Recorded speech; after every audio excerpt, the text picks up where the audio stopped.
This podcast, if you don't know, is available on YouTube, Spotify, and Apple Podcasts.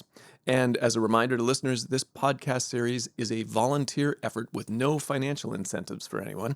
So hitting the subscribe button helps to raise the profile of the series and helps you so you don't miss an episode.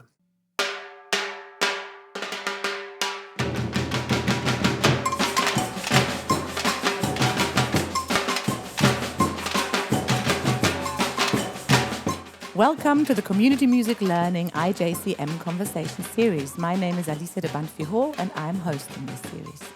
We're here today with Brit, Ågot, Brøske from the Norwegian Academy of Music in Oslo and Kim Boeskov, based at the Rhythmic Music Conservatoire in Copenhagen in Denmark. Welcome. Thank you. Thank you. Thank you very much. Brit, you're a senior lecturer at the Norwegian Academy of Music, and you do a lot of work in India. Kim, you are an associate professor in music education at the Rhythmic Music Conservatoire in Denmark, and you've both worked on a community music project in a refugee camp in South Lebanon. Can you tell us how you became involved in the field of community music? Sure. I'll start. I became interested in community music when I was a student, actually here at the conservatory in Copenhagen. I was studying to become a musician and a music teacher, and I became really interested in the social side of music education and the social impact of music making. So during my studies, I heard about this project in Lebanon at a conference. Some Norwegians presented their work in Lebanon, and I thought, wow, this sounds great. So I talked to the Norwegians about their project, and it happened that it was possible for me and my girlfriend to go and live there and work with this project. So I ended up living in Lebanon for almost a year and working in this project, and it also became sort of an academic interest for me also. So I started reading a lot about community music and social perspectives of music making, and so that was sort of my way of getting into the field, and it also just happened just around the time when community music was really is being established as an international discourse also. So it was in 2012 where Lee Higgins' book, Community Music in Theory and Practice, came out, and another publication, Community Music Today, from some American researchers also came out. So it was just... Well, I just happened to stumble into the field really based on these interests and just these things happening with community music around that time. Brit, how about you? So thank you, Alicia, for inviting us to this podcast. And I think actually my journey into the field of community music kind of started when I was a child, because I was part of a lot of inclusive musical activities, which of course did not have the label of community music, but I realize now that they were community music activities. And that, I think, affected me and still do, the things I experienced as a child. And then throughout my work as a music teacher, of course, I had the focus of inclusion somehow. That was like a natural thing. But it was... after starting to work here at the Norwegian Academy of Music in 2009, then I was lucky to be invited to the Lebanon project from my colleague Vegard Storsve. He is running the project as such, and going there made a huge impression on me, and gave direction further to my research, and also affected my teaching and projects I was involved in. And as Kim said, from 2012 and on, that kind of the increased awareness of community music came. So I think the field for me, I was more concerned or more aware of the field a bit later. But the project in Lebanon, of course, is a community music project and has had a lot of impact on me. And then I was later lucky to be involved in a music project in Tbilisi in Georgia, and now in a project in South Africa, in Johannesburg. And of course, I've been involved in India, as you mentioned, Alicia. I've been there for 10 years, leading a collaboration with the Indian partner, the Subramaniam Academy of Performing Arts. And they are very much into working systematically for increasing access and inclusion in music activities in the Indian context. So in total, this has kind of given me a strong interest in the field of community music and insights into the international scene somehow, and how cultural and historical structures are significant for how musical activities can be framed in different cultures.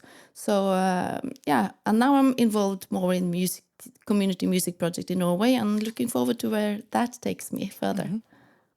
Thank you. Can I just ask about your projects that you experienced as a child? Could you tell a little bit about that? Because I think it's interesting, because it will tell us about Norway at the time of you growing up. And I think this this was in the mid 1980s, and then the local municipal school of music at that time had the slogan "Music for All," which we use now all over.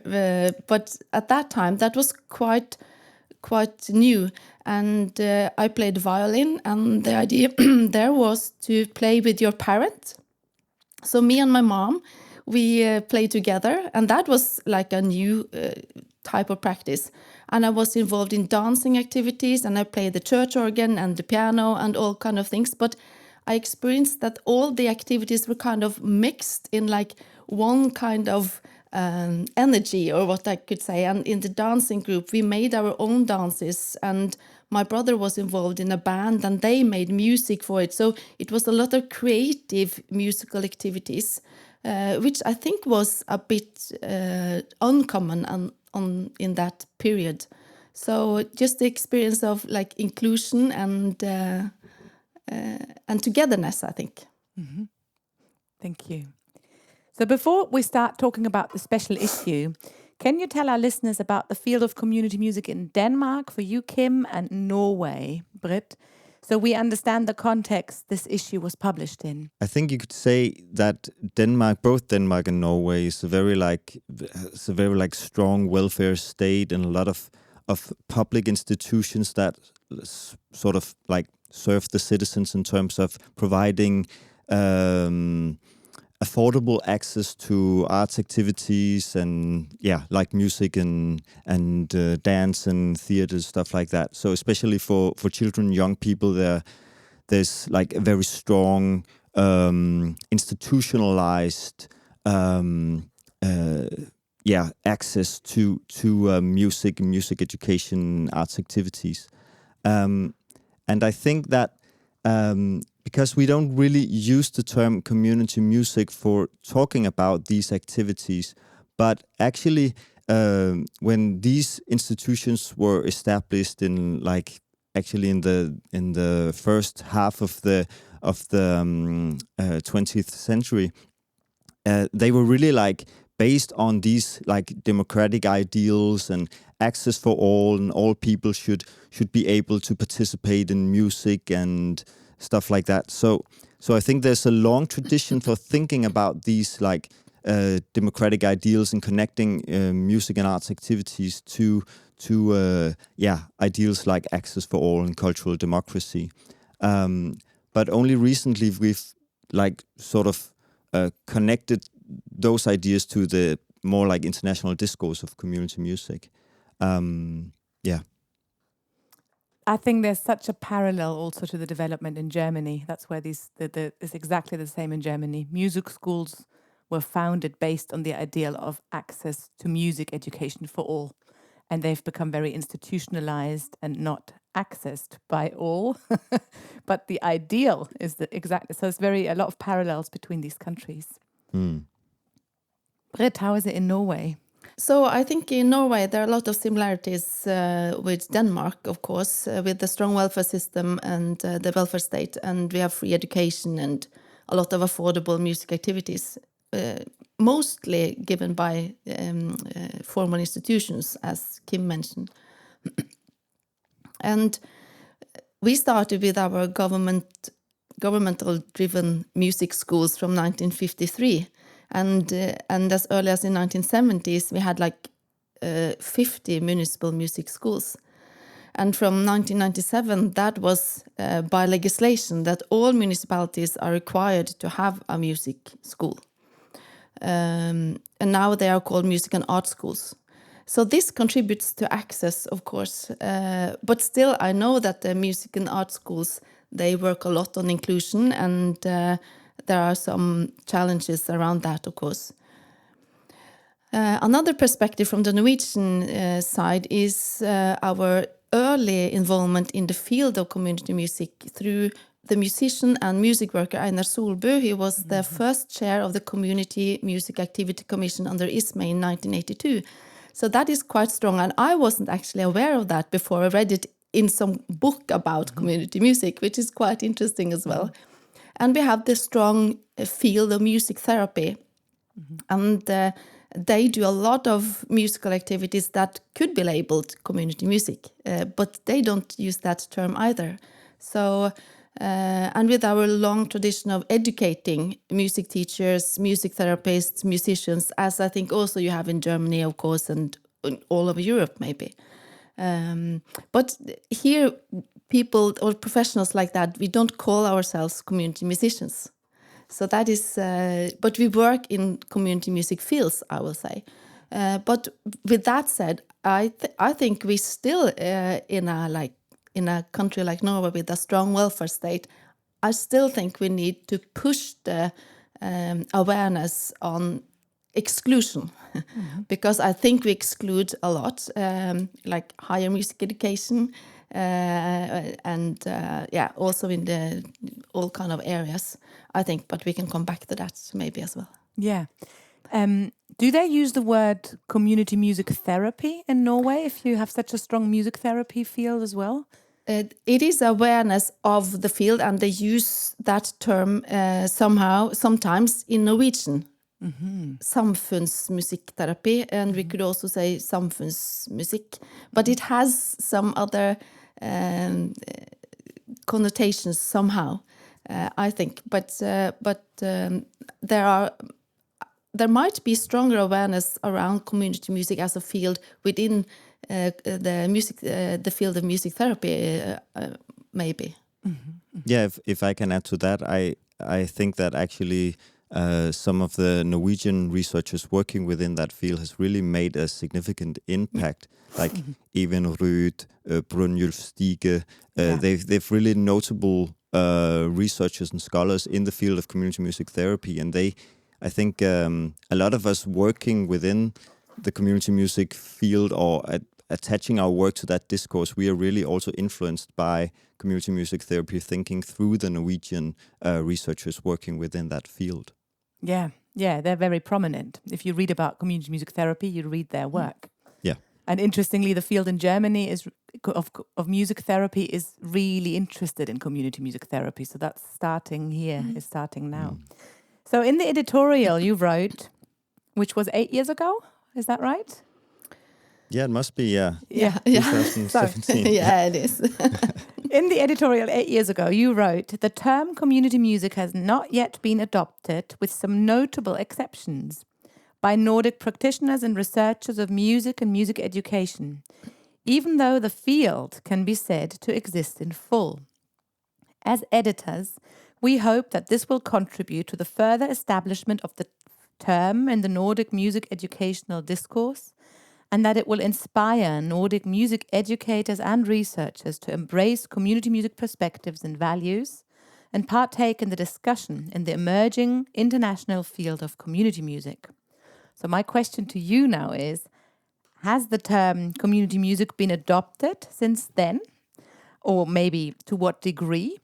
Or in what areas? And also, has your hope that Nordic music educators and researchers embrace community music perspective and values come true?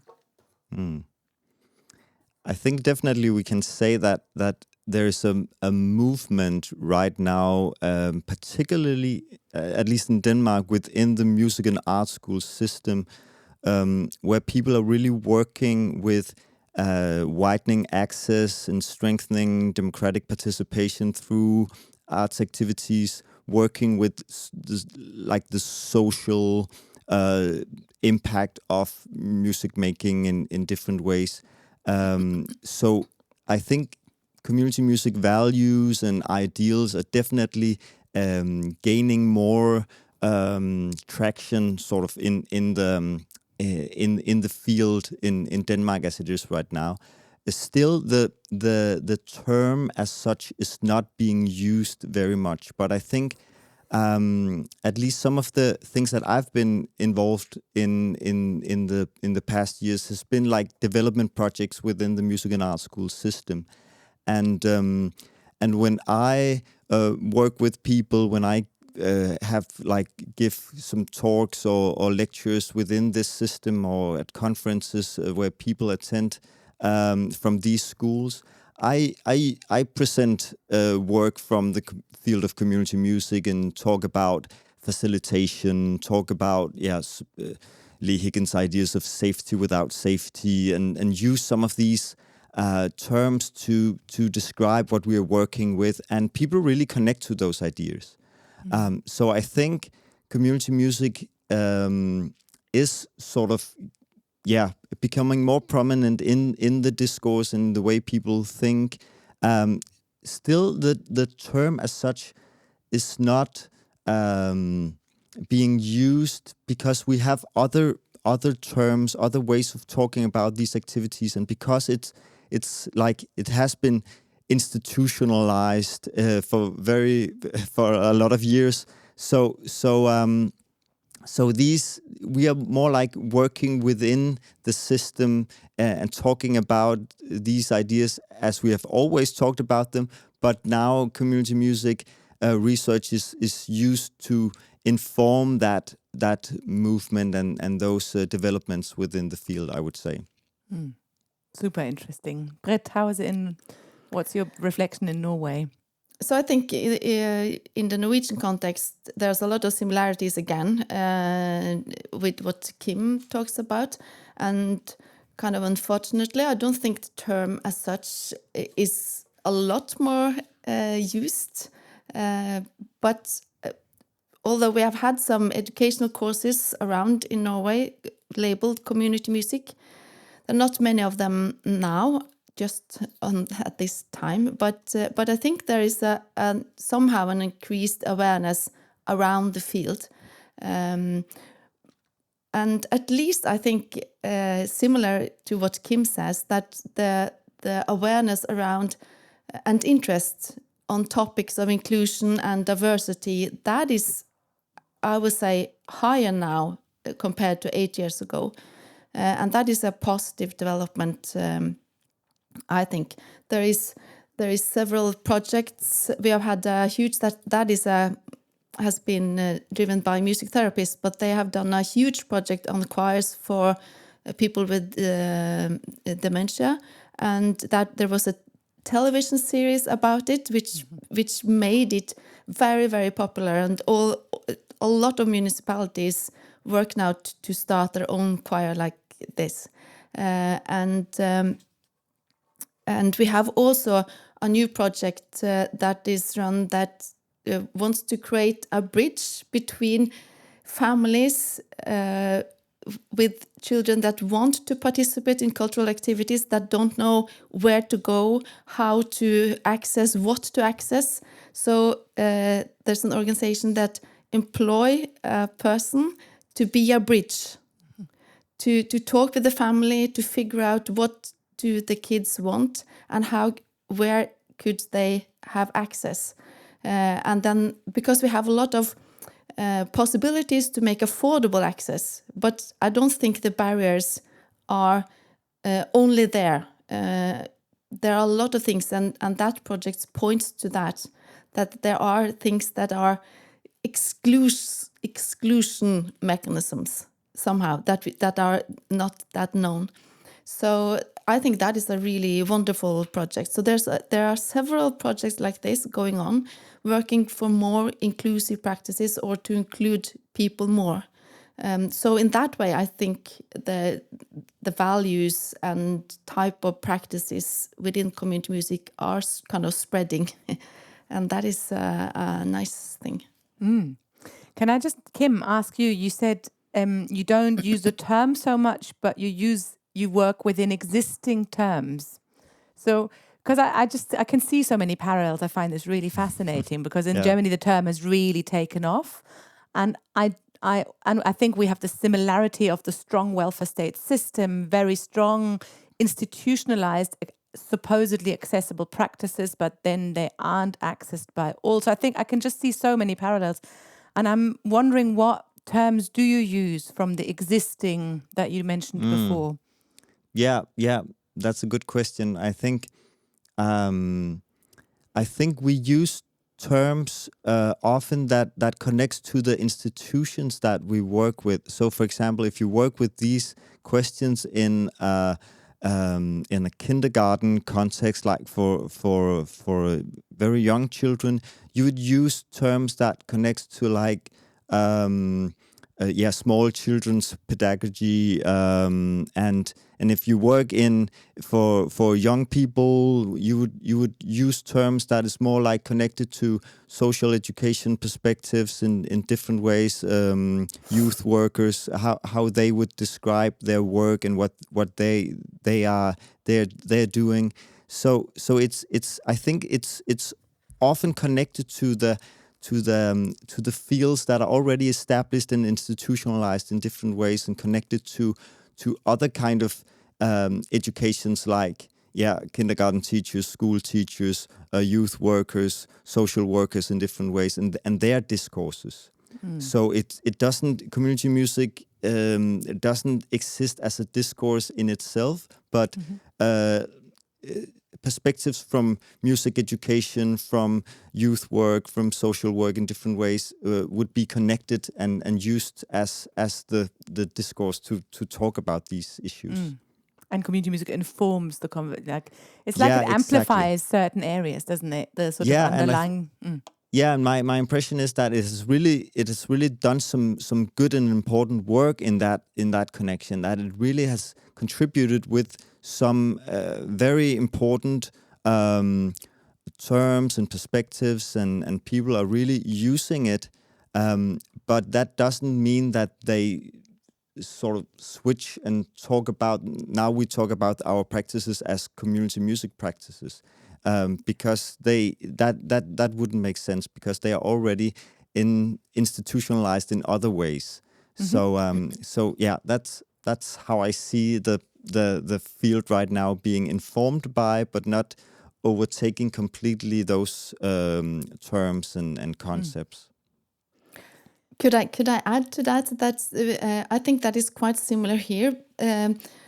But I found myself starting a new elective in community music here in the academy that I couldn't kind of find a term that framed it better.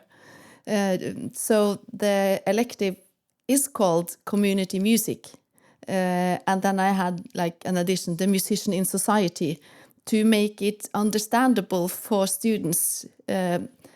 But I then teaching in this course, I really found that I need the term somehow, because it frames, or it frames something that I don't find a Norwegian word to it. Very interesting, super interesting. So if we move on to the special issue, which you edited, it was a special issue of the International Journal of Community Music on the Nordic countries. It came out in 2017. And could you tell us about the articles, but also the editing process of this special issue?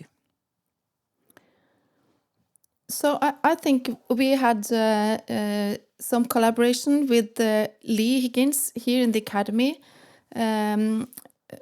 from 2013 or 14, like conversations with him. And then we had the visit from Lee here in the academy. I think that was in 2015. And after that, we were invited to do a special issue from the academy. And at that time, Kim was here. And together, we had the responsibility we took the responsibility as editors in that, and it was a really good process to be two people working on it, and I think it was a strength that we came from different countries as well. So that was an interesting process, I think. Yeah, and then we invited people to contribute. Yeah, and I remember I just started as a PhD student at the Norwegian Academy of Music in 2015, and just like 3 weeks after that, Lee Higgins came, and we got this responsibility of editing the special issue. But it was a great learning process to just right ahead, just go get involved in a process like that, and then reach out to Nordic scholars working with this field in some way. And that was actually kind of hard to invite people to contribute to something that, well, the term isn't that used, but maybe we can find ways of connecting our existing work to this field. So I think that we spent some time thinking about that, and I think we got some great contributions that really like approached this from different perspectives. But yeah, we just also had to keep it very open to because we had to let people connect to the term in very different ways for it to make sense. That is really interesting. Again, so many parallels.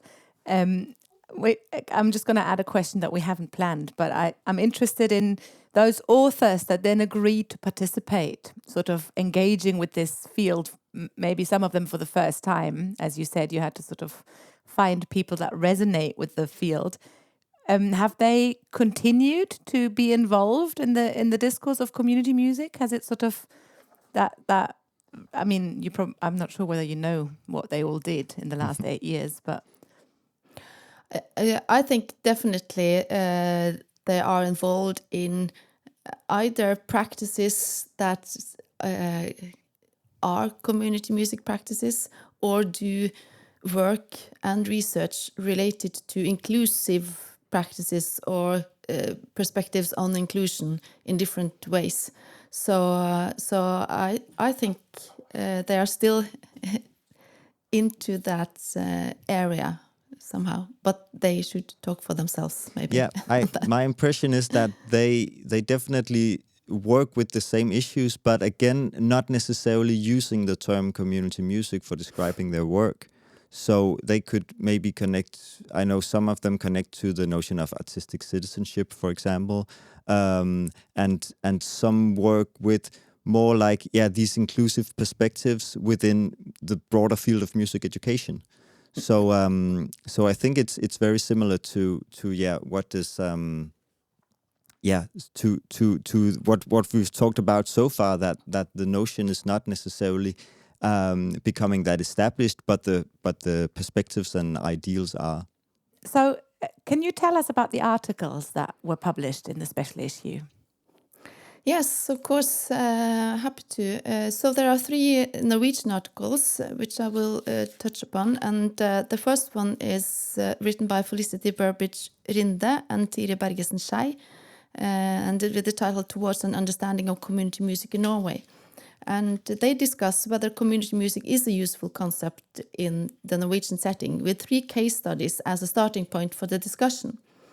And the 3 cases represent different participant groups. There are infants, immigrant youth, and persons with dementia. And the cases share some common approaches. And as Kim mentioned on the previous question, that although none of the 3 cases or these practices talked about in this article, they are not labeled community music activities, but they all relate to concepts of community music in different ways. So they are examples of active musical participation that unite musical objectives with paramusical objectives or outcomes, like extra musical outcomes. So the authors argue that a heightened awareness of community music as a specific musical discourse in Norway may help develop a common platform bridging various professional identities and contributing to practices that are more inclusive, as we have already talked about today as well. So that is that first Norwegian article. And I can talk about an article from the Swedish context. Maria Westwall has contributed with an article that really takes community music in another direction because he has done a historical study of military musicians in Sweden and how musicians gaining their music education from the military system through the bands in the military, how they then became very important figures in the communities in Sweden, establishing music schools and making music activities in different ways accessible for people. So the study is actually an interview study with these now very old musicians, and where they talk about how they use their education in music from the military to work in the communities in different ways. So that's really an interesting historical angle to the development of what we could call community music in Sweden. And then we have another Norwegian article written by Anders Rønningen, the Norwegian Municipal Music and Art Schools in the Light of Community Music. And he writes about the municipal music and art schools in relation to aspects of community music and goes into perspectives on access and participation, social aspects, and frames and flexibility. And he states that it is necessary for the municipal music and art schools to recruit more people with non-Norwegian heritage to the core activities. And he refers to a study from 2013, saying that only 7% of immigrant children attend the music and art schools, which is very low compared to the national average of 15% for Norwegian children in general. So Rønningen argues that it is need to expand the program portfolio, broaden the range of activities, and include community music activities in the normal operations of the schools as a way forward. And he also says that it's a need to discuss the balance between aiming for musical growth versus aiming for participants' social and personal growth. And to be able to do that, the schools need more flexibility and to work on the competence development, he argues. So I think that's, and I know that he's still working on these issues, and also that the music and art schools absolutely work with these challenges.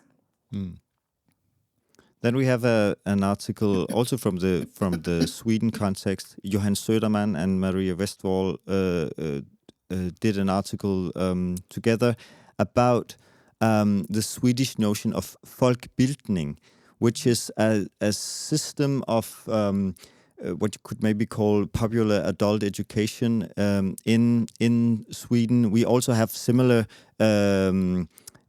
organizations here in Denmark, and I guess also in Norway, where the state supports people's own ideas for associations with different cultural and social activities based on democratic ideals.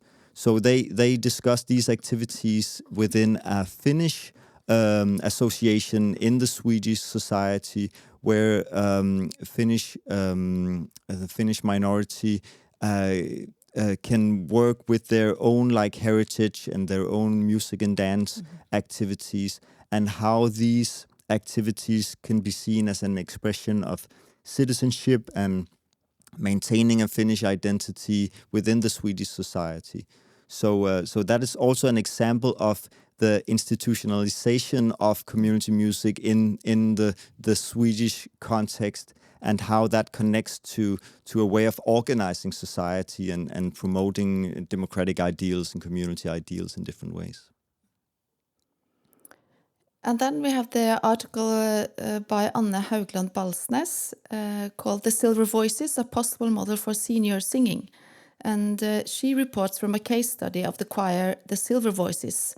It's a choir for people from the age of 62 and up within the frames of a performing arts center in the southern part of Norway.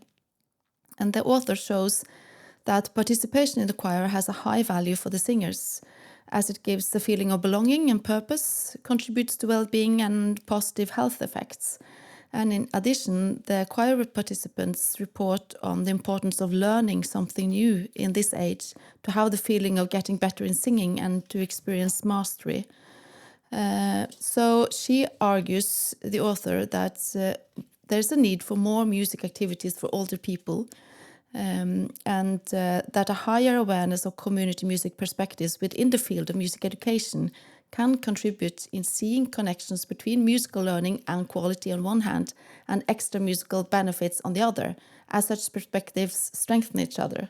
And I find it interesting. I was reading through the 3 articles again now, and they all compare some kind of musical practice to the ideology and characteristic of community music, which might be precisely because the term community music was not at that time, and maybe still not are, a common term.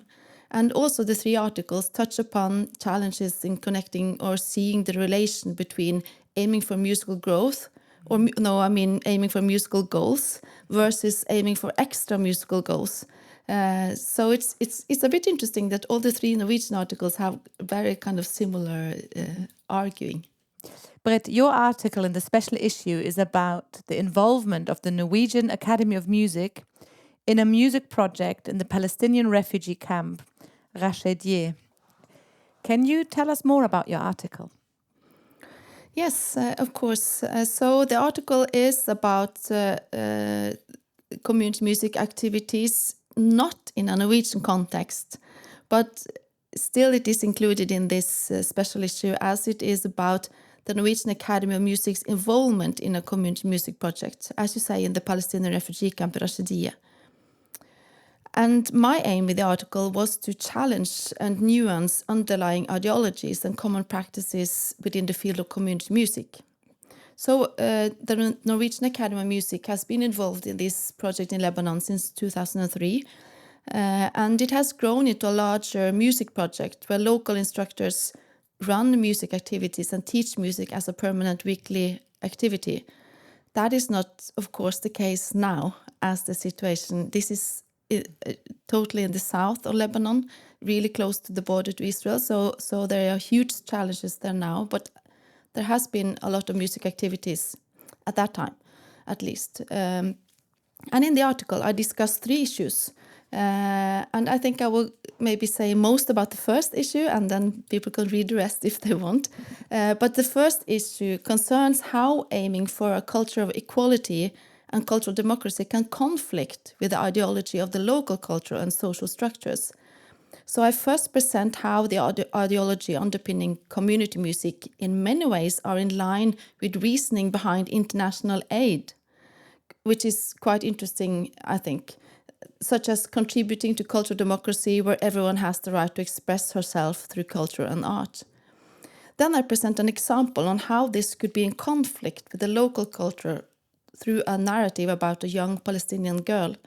So she has been a part of these music activities for some years, and I knew that girl quite well. And after some years, I came back, and she was not longer a part of the music project, and I started to ask about her, where is she? And then I got to know that her father didn't want her to be a part of the music activities anymore, because she has started to answer back, to express her opinions, and to be really brave. And he didn't like that. And in my opinion, that is a good thing, that young girls have the courage to express their opinions. But of course, who am I to say that that is a good thing? As maybe the way she behaves is crucial for that family, that family's economy, or that family's possibilities, her possibilities to get married, and so on. So I can't know what is going on in that family. So I kind of discuss these dilemma in this in the first issue, and that leads to a question I posed, which is, to what extent should coordinators of a given project work against social structures that are experienced as being oppressing, when those same structures consolidate society and are inseparable from religious and cultural representations? And then I go into a second issue about the learning and teaching, and the role of learning and teaching in community music, which others also have discussed.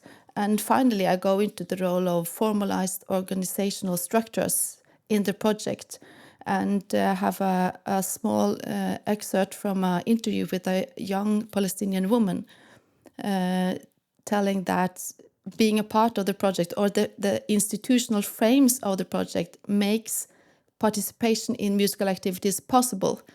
So I kind of question the community music idea that community music activities should be outside the formalized frames.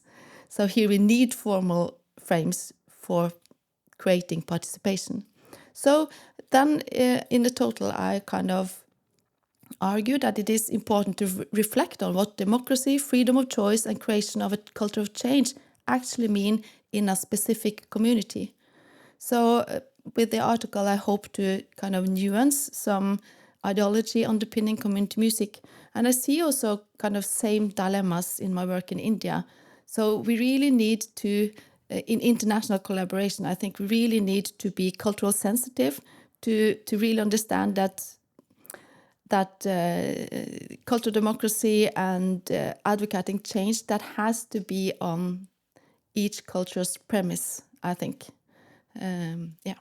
Yeah, very important questions. Did the girl come back after you spoke to the father? No. Mm-hmm. Kim, in your article, you develop a theoretical framework in which you conceive the community music practice as a cultural performance.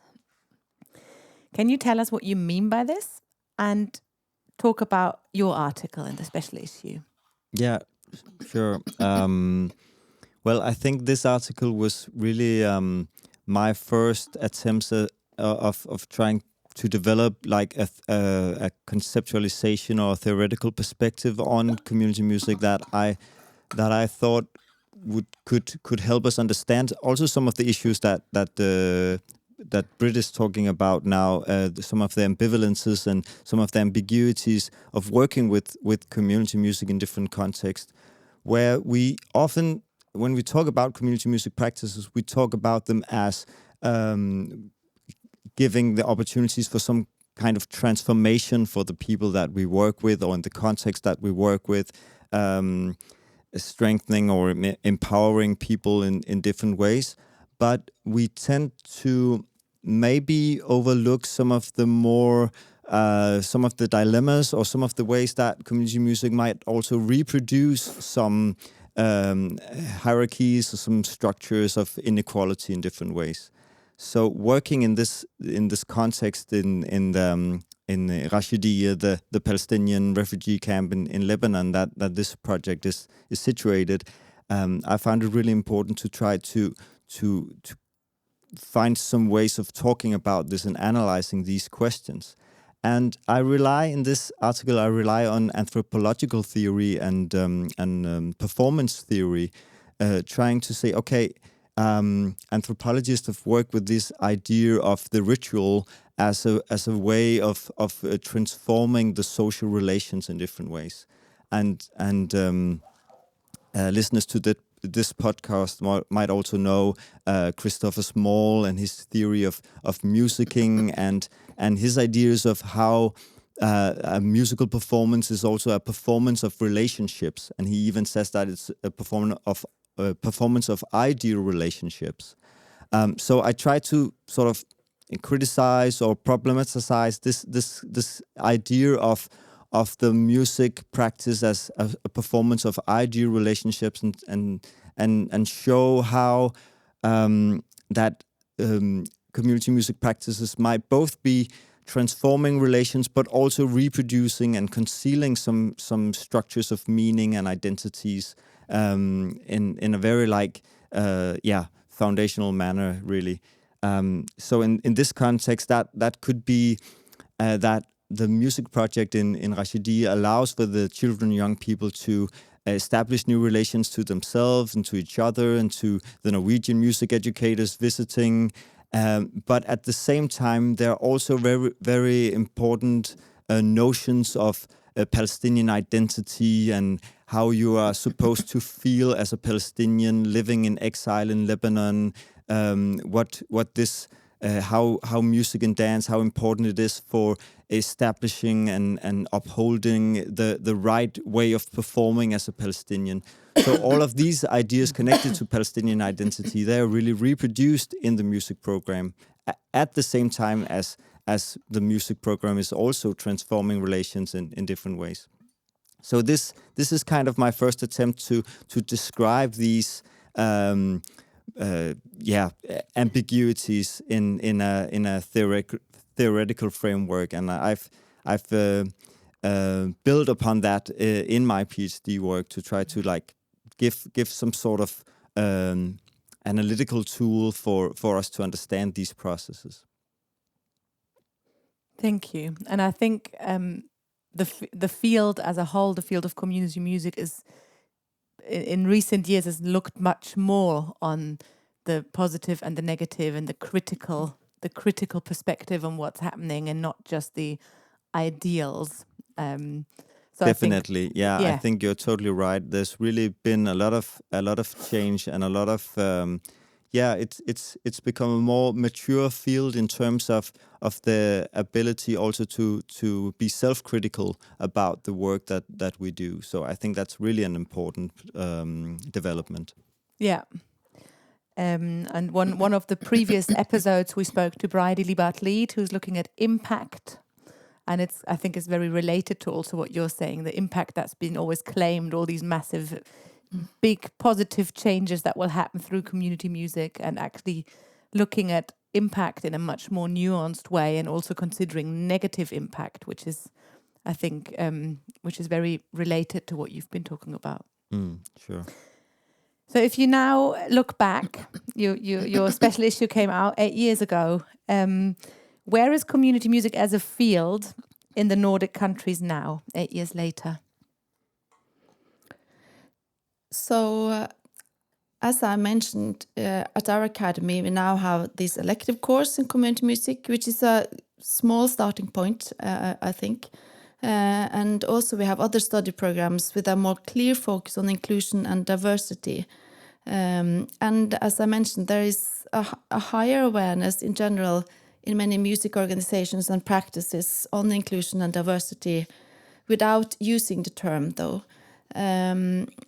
And coming back to that, affordable activities and the inclusive society somehow, that is still there. But I really think there are a lot of exclusionary mechanisms, as mentioned. And we know that many people does not find their way into musical activities, or they don't feel at home in the activities offered. And there are several barriers for participation, I think, here in Norway. Many we might not know about. And in my opinion, I think we need to start looking at what the musical activities look like, because we talk a lot about access, but that is not enough, I think. We have to really be brave to ask harder questions. And not only focusing on recruiting people into existing musical activities. Are we open to discuss what kind of musical activities are offered and in which ways they are inclusive or exclusive? Are we at all willing to make changes in our traditional practices? Are the master apprentice model in higher music education inclusive? How does music and art schools, how does their core program actually function? I think we need to ask those questions. And who has the responsibility to adjust? Is it always the child coming from different cultures entering an activity and then the child should adjust? Or should also the activities then change? So I think we really need to ask what inclusive practices kind of mean and keep the debate open. And maybe it's time now to discuss it more. We should have a new issue now, Kim. That's what I just thought. I think you're asking all the questions for a follow-up, yeah. Kim, what's your perspective 8 years later? Yeah, I think I think the term or the community music as a field is really doing important work in terms of informing the developments that we see right now in the field of music education in Denmark, especially within the music and art schools, as we've also talked about earlier. And I think that really this way of functioning as a critical discourse, asking the hard questions, is really important for us in Denmark, and I guess in the Nordic countries, with these strong institutions, and we sort of tend to maybe rely on those institutions to like fix the problems, but the fact is that these institutions are very like slow to develop and slow to adapt to changes, and right now I think we have a lot of crisis in our societies that we need to adapt to in different ways, and I think community music can function as a critical discourse, helping us to develop and to move forward towards more inclusive and democratic societies. So I think the term is really important, and I think that we are not that many like researchers, scholars working within this field, but those of us who are also trying to introduce our students, for example, here at the conservatory, to these terms and notions and ideals. And in that way, I think slowly the community music is spreading as a perspective to be used in artistic, music educational work in Denmark and in the Nordic countries. Thank you so much, Brit and Kim. And thank you for listening to the IJCM Conversation Series on the Community Music Learning YouTube channel, Season 2. Thank you for being here, Kim and Brit. Thank you for inviting us. I want to thank our amazing production team, and that includes Laurie Hall, Anu Aldenhoff and Gabriel Vincent.